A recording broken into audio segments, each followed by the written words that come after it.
Try to explain what's going on here. So what we're looking at is the back plate, and we're trying to figure out exactly what is going on with the back plate when we're spinning it. So you'll notice you have a cam follower here.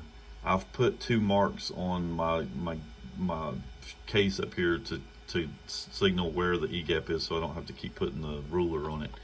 So right now we're moved all the way in the counterclockwise position. And so our E-gap at the counterclockwise position is about that location. And you'll notice how close the cam follower is to the high point on the cam. So what's happened right now is the cam follower is pushed up farther away from the cam, and therefore open the points up farther at the full counterclockwise position. And so what happens, and this is going to be a little hard for me to do here because the cam doesn't want to stay where it's at, but if I came in here and loosen this up, turn this to get the points to just open up at that particular location. Now what happens is, because we're already halfway up that lobe, when I get on the lobe, you'll notice the points barely open at all. And that's because we really didn't move very far. We've moved the plate almost up to where the cam is where that high point is already. And therefore we don't get much movement.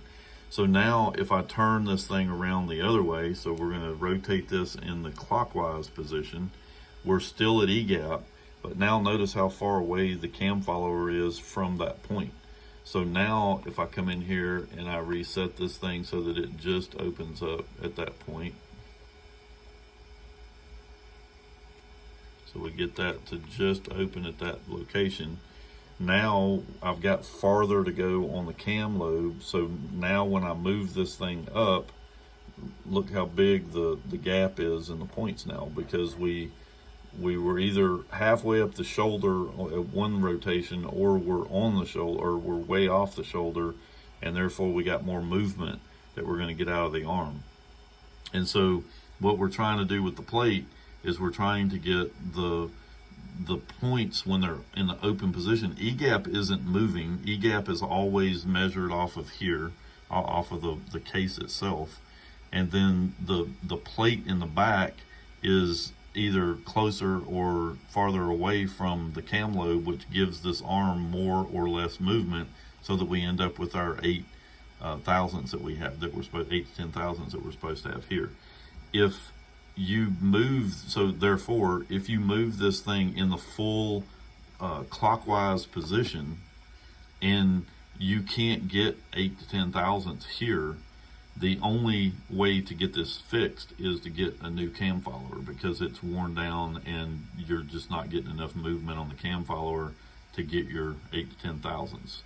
So that's pretty much, as far as I can tell, that is how all of this stuff is working.